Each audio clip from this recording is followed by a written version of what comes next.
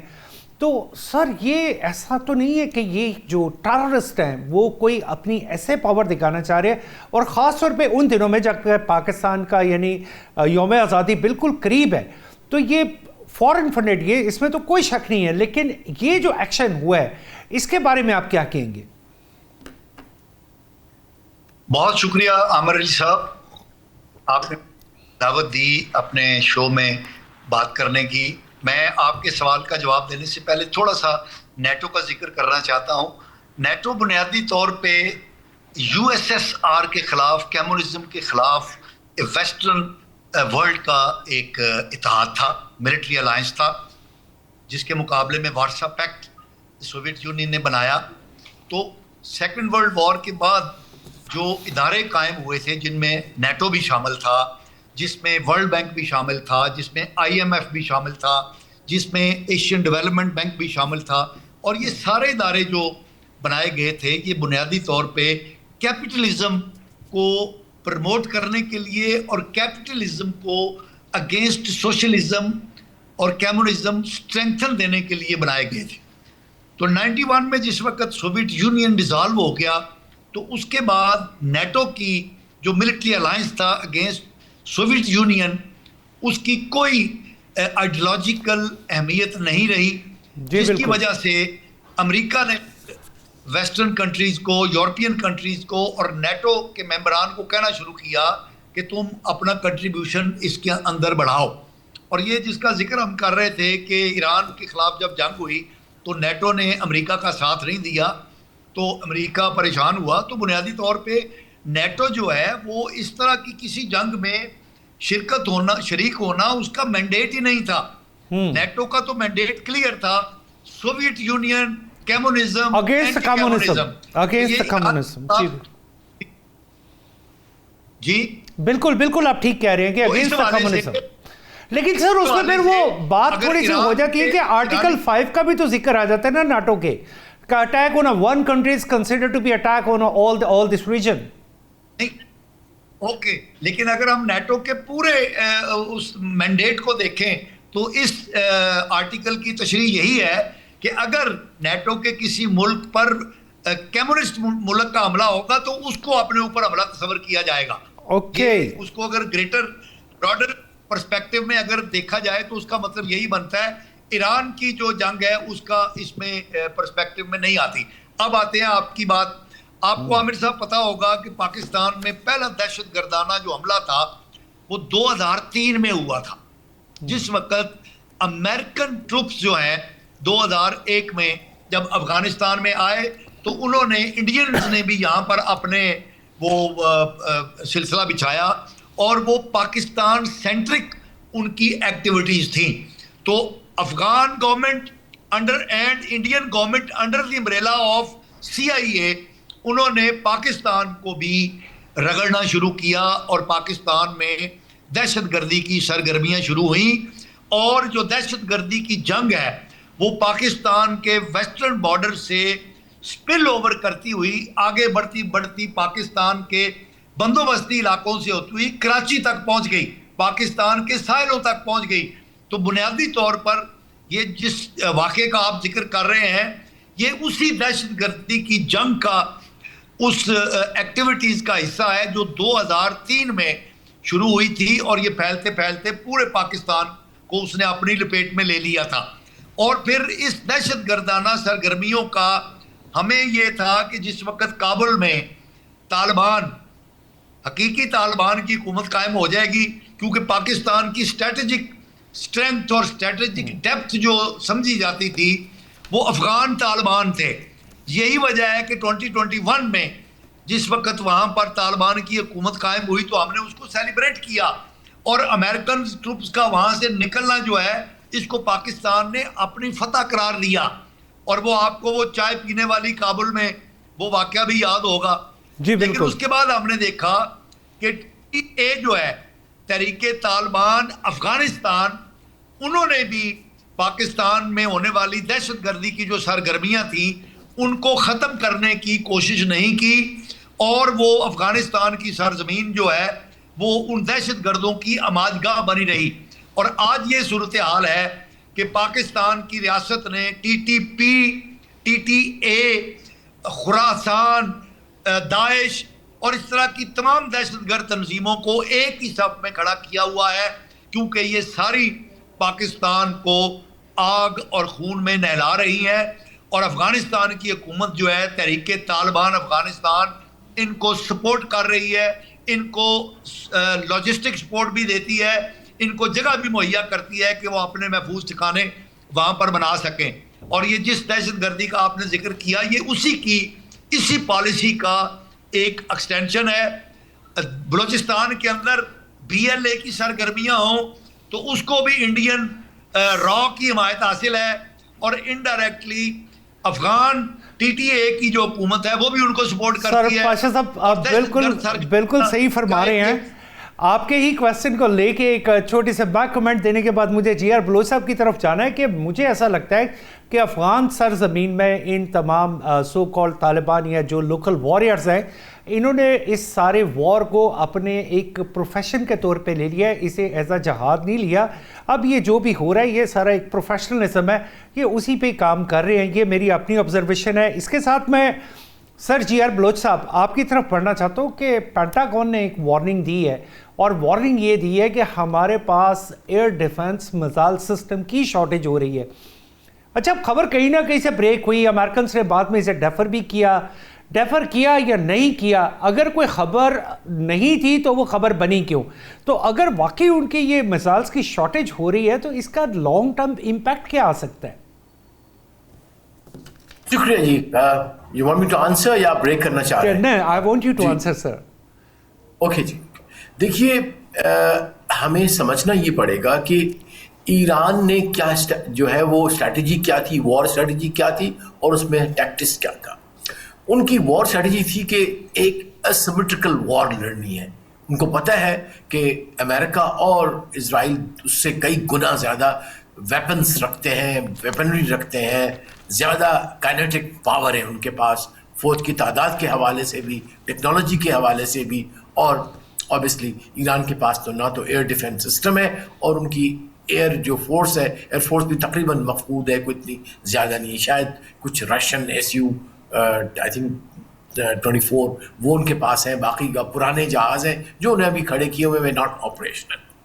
تو اس میں انہوں نے کہا کہ اب کیا کیا جائے. It was an amazing, very creative کہ انہوں نے لو بجٹ والے میزائل اور اسپیشلی ڈرون استعمال کیے.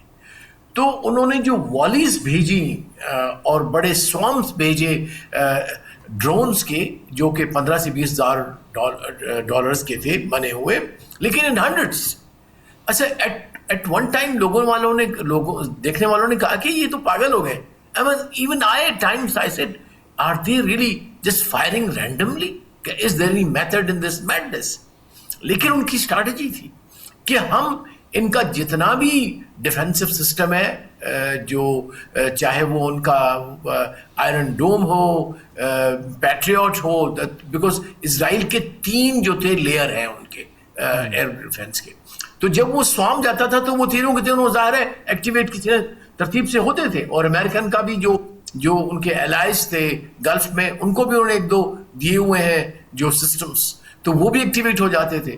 تو اس سے یہ ہوا کہ ان کی اس اسیمیٹرکل اسٹریٹجی سے obviously اس وقت جو بتاتے ہیں کہ جو انفیکٹ CIA کی کچھ رپورٹس تھی کہ جبکہ ایران ابھی تک بھی اپنے پاس 60 to 70% آف اٹس جو ڈرون اور میزائل کی کیپیسٹی ہے وہ رکھتے ہیں، جبکہ وہاں پہ جو امریکن اور اسرائیلی تھے خاص طور پر، اس میں تو ان کے پاس جو میزائل ہیں وہ کوئی 30-40% رہ گیا, باقی سب انہوں نے ان یوزلیس ڈرونز کو جن کی اپنی ورتھ کچھ نہیں تھی, $2,500 چلے $25,000, جی بالکل 2,500 والا جو, اور ان کے مقابلے میں ان کا 1 ملین سے 4 ملین کا ہوتا ہے جو ڈیفینسو سسٹم ہے. So I think it worked very well. اور پھر یہ ہے کہ یہ ریپلینشمنٹ آسان ہے ایران کے لیے, کیونکہ it's a very low technology, low budget. وہ جو ہے وہ کمپنی کو بتاتے ہیں, کمپنی پھر کمپنی کو بتاتی ہے, کانٹریکٹرز کو بتاتے ہیں. It's a very long time. In fact I was reading somewhere کہ ان کی ٹوٹل پروڈکشن ایک سال میں کوئی 200-300 اس طرح کے میزائل جو ان کے جو ہائی پروفائل ڈیفینسو میزائل ہیں پرابلی ان دا پیٹریوٹ, تو وہ, اور پھر سب کمپنیز کے پاس نہیں, there are only few companies which make, Lockheed Martin, 1 or 2 other جو ڈیفینس ان کی ہے.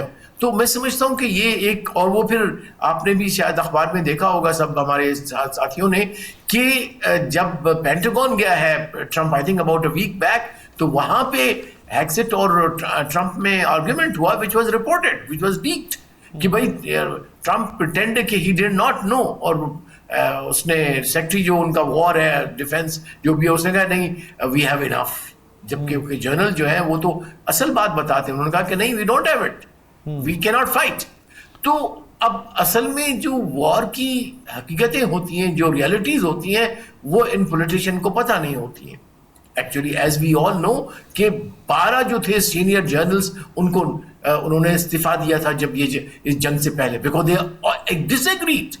ایک تو یہ تھا کہ ان کے جتنے بحری بیٹے تھے, they have been on the voyage for about a year یا ایئر سے 8-9 ماہ سے, تو وہ روٹیشن مل نہیں رہا تھا. ابھی بھی آپ کے پاس خبریں ہمارے پاس آ رہی ہیں, خود امریکنس نے کہا ہے جو رپورٹر, کہ ان کے جہازوں پہ لوگ خودکشیاں کر رہے ہیں. They are throwing themselves into the sea because of the sickness, because of the low food, isolation, اور سمندر میں رہنے کا اپنا ایک سی سکنس ہو جاتی ہے سولجرز کو یا جو لوگ جاتے ہیں اس میں. So I think they have a very low morale as far as the army is concerned. Also it's a senseless war. ایک وار جس کی کوئی آبجیکٹیو ہی نہ ہو, تو پھر دین جو سولجر ہے وہ بھی کہتا ہے why I am here waiting for to be killed or kill somebody. You see, وہ ایک آتا ہے ذہن کے اندر. بالکل جی آر بلوچ صاحب, آپ نے بڑے زبردست انالیسس کیے ہیں. ڈیفینیٹلی اس کا ایک بہت بڑا امپیکٹ آ رہا ہے. لیکن ایک پورشن میرے کویشچن کا اگر آپ یہ بھی تھوڑا سا رپلائی کر دیں, کہ پھر رپورٹ ہوتا ہے کہ لاک ہیڈ مارٹن اور بوئنگ جو کہ ایک عرصے سے ڈیفیسٹ میں جا رہی تھی, وہ پروفٹ میں جانا شروع ہو جاتی ہے. تو کیا وہ بھی وار کے بینیفیشریز میں سے ہے؟ دیکھیے یہ ایک کارپوریٹ اس وقت جو امریکہ میں حکومت ہے, اس کی ایک انٹرپریٹیشن کچھ لوگ دیتے ہیں, جس کو میں کسی حد تک ایگری کرتا ہوں, کہ ناؤ ہم یہاں کہتے ہیں ایلیٹ کیپچر, وہاں کارپوریٹ کیپچر ہو گیا ہے. سو اٹ از دا جو سلیکان ویلی کے جو ٹریلینئرس ہیں, ٹیکنو بیرنس, اور جو باقی جو ڈیفینس انڈسٹری کے جو لوگ ہیں وہ, اور ہم سب جانتے ہیں کہ 500 بلین, ½ ٹریلین کا اس نے بجٹ بڑھایا ہے آتے ہی. ویئر از دا تھریٹ جس کی وجہ سے آپ جسٹیفائی کر رہے ہو. So probably at times I think کہ یہ وار واز فought to justify this, so that they can give more context to their corporate buddies.